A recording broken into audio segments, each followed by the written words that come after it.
बात करेंगे special reports की और इस वक्त ये बड़ी जानकारी आपको बता दें, जहां बेटिंग केस में ईडी की जांच अब और तेज हो चुकी है। आज एक्टर सोनू सूद से पूछताछ करेगी ईडी की टीम। तो ये बड़ी जानकारी आपको बता रहे हैं। एक के बाद एक सितारों और पूर्व क्रिकेटरों से पूछताछ लगातार जारी है। कल युवराज सिंह से भी लंबी पूछताछ हुई थी और आज एक्टर सोनू सूद से ईडी पूछताछ करेगी। 22 सितंबर को पूर्व क्रिकेटर रॉबिन उथप्पा से भी पूछताछ हुई थी। कई जो क्रिकेटर और अभिनेता हैं वो इस रडार में हैं। कल युवराज सिंह से 7 घंटे तक ईडी ने पूछताछ की थी। तो एक बेटिंग केस मामले में ये ईडी की जांच अब और तेज हो चुकी है। 22 सितंबर को पूर्व क्रिकेटर से भी जो है पूछताछ की गई थी। सट्टेबाजी ऐप को लेकर ईडी लगातार पूछताछ कर रही है। तो बीते दिन युवराज सिंह से करीब 7 घंटे तक पूछताछ चली।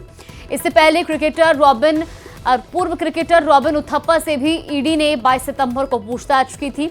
अभी भी लगातार ईडी इस पूरे मामले को लेकर जांच तेज कर चुकी है। तो एक बेटिंग केस में ईडी की जांच है जो कि अब लगातार तेज हो रही है और इसी कड़ी में जो तमाम अभिनेता या पूर्व क्रिकेटर जो इसकी रडार में आ रहे हैं उनसे पूछताछ की जा रही है। सट्टेबाजी ऐप को लेकर ईडी पूछताछ कर रही है और ये बड़ी खबर आपको बता रहे हैं। आज एक्टर सोनू सूद से भी ईडी की पूछताछ रहेगी। एक के बाद एक सितारों और पूर्व क्रिकेटरों से ईडी की पूछताछ का ये सिलसिला लगातार जारी है।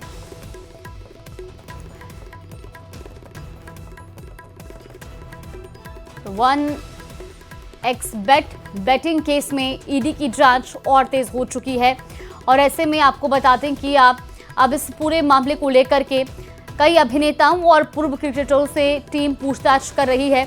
इससे पहले बीते दिन की बात की जाए तो युवराज सिंह से भी ईडी की टीम ने करीब 7 घंटे तक पूछताछ की थी। 22 सितंबर को रॉबिन उथप्पा से भी लंबी पूछताछ का दौर चला और आज एक्टर सोनू सूद से ईडी की टीम पूछताछ करेगी। केंद्रीय जांच एजेंसी ईडी यानी प्रवर्तन निदेशालय के द्वारा चर्चित क्रिकेटर युवराज सिंह से कई घंटे तक पूछताछ की गई और पूछताछ के बाद जब युवराज सिंह बाहर निकले, हालांकि मीडिया के द्वारा सवाल भी पूछा गया, लेकिन वो किसी भी सवाल का जवाब दिए बिना यहां से प्रस्थान कर गए।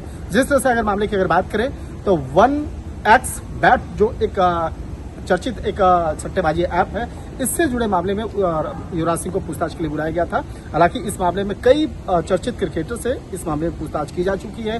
चाहे बात करें शिखर धवन की बात करें या सुरेश रैना की बात करें या रॉबिन उथप्पा की बात करें, इसके साथ साथ कई बॉलीवुड से जुड़े हुए सेलिब्रिटी जो हैं, फिल्म अभिनेत्री हैं, उनसे भी इस मामले में पूछताछ की जा चुकी है। नवरात्र के बीच देश भर के पूजा पंडालों में गरबा का आयोजन हो रहा है और इस बीच गरबा डांस में गैर हिंदुओं की नो एंट्री का मामला और जोर पकड़ रहा है। मुंबई में भी गरबा पंडालों में गरबा जिहादियों को लेकर पोस्टर लगाए गए हैं। बजरंग दल और विश्व हिंदू परिषद की ओर से चेतावनी के साथ साथ गैर हिंदुओं की पहचान के लिए नियम कायदे बनाए जा रहे हैं और इन सारी तैयारियों के बीच न्यूज 18 में गरबा कार्यक्रम में एक रियलिटी ट्रैक के जरिए ये समझने की कोशिश की कि आखिर गरबा में आने वाले लोगों की किस तरह से एंट्री हो रही है। तिलक और कलावा पहनाने की जो बात कही जा रही है वो कैसे किया जा रहा है। रियलिटी ट्रैक पर आपको एक रिपोर्ट भी दिखाते हैं।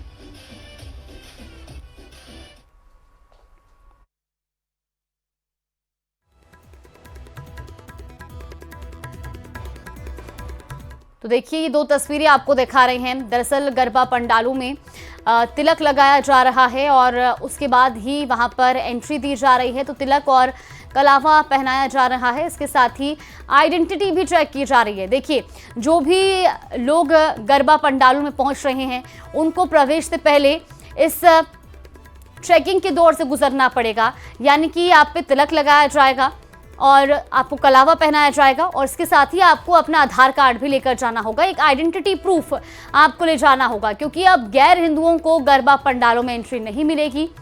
और ये तस्वीरें भी आपको दिखा रहे हैं किस तरीके से गरबा पंडालों में प्रवेश से पहले ये तिलक लगाया जा रहा है और आईडी चेक की जा रही है।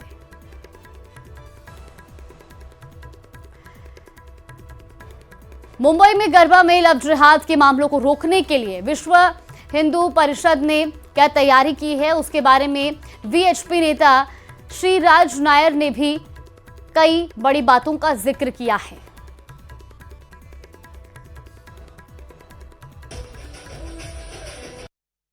सर, हमने देखा कुछ पंडालों पर आप लोगों ने पोस्टर्स लगाए हैं, बैनर्स लगाए हैं, उसमें लव जिहाद भी लिखा गया है।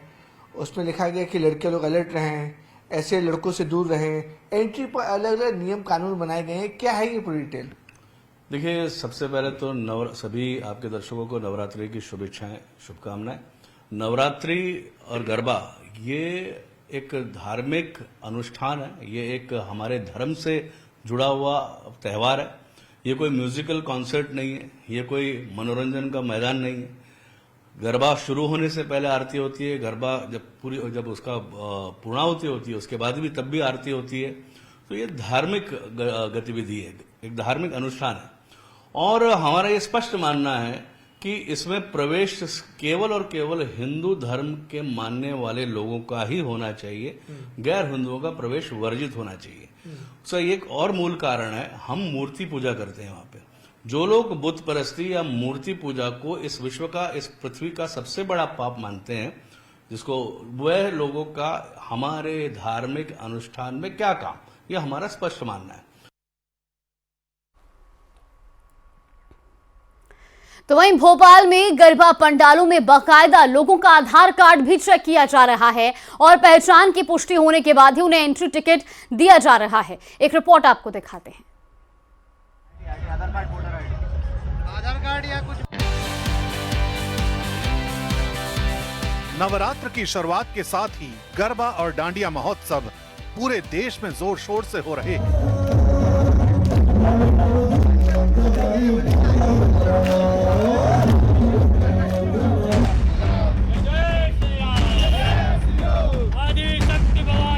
लेकिन इस बार भोपाल और खंडवा जैसे शहरों में आयोजकों ने गैर हिंदुओं की एंट्री पर बैन करने का फरमान सुना दिया। भोपाल के अवधपुरी इलाके में गरबा पंडाल के बाहर बाकायदा पोस्टर लगाए गए। इन पोस्टरों में लिखा है कि जिहादियों का आना सख्त मना है और पकड़े जाने पर घर वापसी कराई जाए। भोपाल के अवधपुरी में जय जय श्री राम के नारे लग रहे हैं। पोस्टर, मेन रोड है लेकिन पोस्टर लगे हुए हैं कि गरबे के पंडाल में जिहादियों का आना सख्त मना है, पकड़े जाने पर घर वापसी कराई जाएगी। खंडवा में प्रशासन और आयोजकों की बैठक में साफ कर दिया गया है कि गरबा में सिर्फ देवी भजनों और भक्ति गीतों पर ही नृत्य होगा, फिल्मी गीतों पर नहीं। साथ ही गैर हिंदुओं की एंट्री पर पूरी तरह बैन रहेगा। गरबे में कोई आप घूमने फिरने थोड़ी जा सकते हैं। तो पूजा अर्चना का कार्यक्रम है, तो गलत क्या लिखा है? जो हिंदू धर्म का पालन करता है, जो सनातनी है, जिसको माता में आस्था है, वही जाए ना। नकली तिलक लगाकर, नकली कलावा बांधकर यदि इंटरटेनमेंट के लिए यदि गरबे में जाएंगे तो इसकी अनुमति नहीं मिलनी चाहिए। राजस्थान के कोटा में गरबा महोत्सव के आयोजकों ने इस बार और सख्ती दिखाई है। बजरंग दल और विश्व हिंदू परिषद की तरफ से पूरे शहर में चेतावनी भरे पोस्टर लगाए गए। इन पोस्टरों में साफ लिखा है कि गैर हिंदुओं का प्रवेश पूरी तरह वर्जित होगा। यही नहीं, आयोजन में एंट्री करने से पहले हर शख्स का आधार कार्ड चेक किया जाएगा। इसके लिए बाकायदा एक मॉनिटरिंग टीम बनाई गई है। भोपाल और खंडवा जैसे शहरों में आयोजकों ने गैर हिंदुओं की एंट्री बैन करने का फरमान सुना दिया है।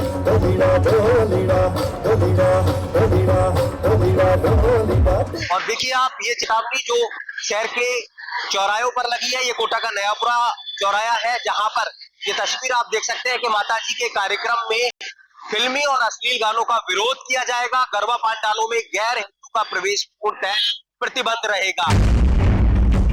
भीलवाड़ा में गरबा आयोजकों ने तो तैयारी एक कदम आगे बढ़ा दी है। यहाँ आयोजन स्थल को गंगा जल और गौमूत्र से पवित्र किया गया है। गरबा में आने वालों का तिलक लगाकर अभिनंदन किया जाएगा और आधार कार्ड से पहचान की जाएगी। आयोजकों का कहना है कि धार्मिक कार्यक्रमों में गैर हिंदू घुसकर लड़कियों को लव जिहाद में फंसाते हैं, इसलिए एंट्री बैन करना मजबूरी है। इस गरबा महोत्सव के अंदर कोई भी गैर हिंदू प्रवेश न करे और असामाजिक तत्वों का प्रवेश बंद हो, क्योंकि ये लोग जब आते हैं तो हमारी हिंदू बहनों को लव जिहाद में फंसाने का एक दुष्कर्म करते हैं, कुत्सित प्रयास करते हैं। गरबा और डांडिया के आयोजनों को लेकर गैर हिंदुओं की एंट्री पर अब सियासत तेज हो गई है। बीजेपी नेता इसे धार्मिक आस्था की रक्षा का कदम बता रहे हैं, तो वहीं विपक्ष इस पर ऐतराज जताकर इसे समाज में दरार डालने वाली राजनीति करार दे रहा है। महाराष्ट्र के मंत्री नीतीश राणे ने कहा कि महाराष्ट्र में गरबा पंडालों में अगर लव जिहादियों ने एंट्री की कोशिश की तो मुंबई पुलिस एक्शन लेगी। तो जो मांग हमारे विश्व हिंदू परिषद ने की है उसको पूरा हमको हिंदू राष्ट्र के हिसाब से वो अति योग्य मांग है। इस तरीके के कोई भी जिहादी मानसिकता के लोग अगर हमको वहां देखेंगे, क्योंकि इनके लिए हमारे लिए त्योहार है, हमारे लिए वो हिंदी संस्कृति है, उनके लिए वो लव जिहाद का अड्डा है। नवरात्रि के मौके पर मुझे मेरे इलाके में रोजाना कहीं न कहीं न्योता है। मैं अपने उन भाइयों के बुलाने पर जरूर जाऊंगा वहां पर, और न मैं टीका लगाऊंगा, न मैं हाथ में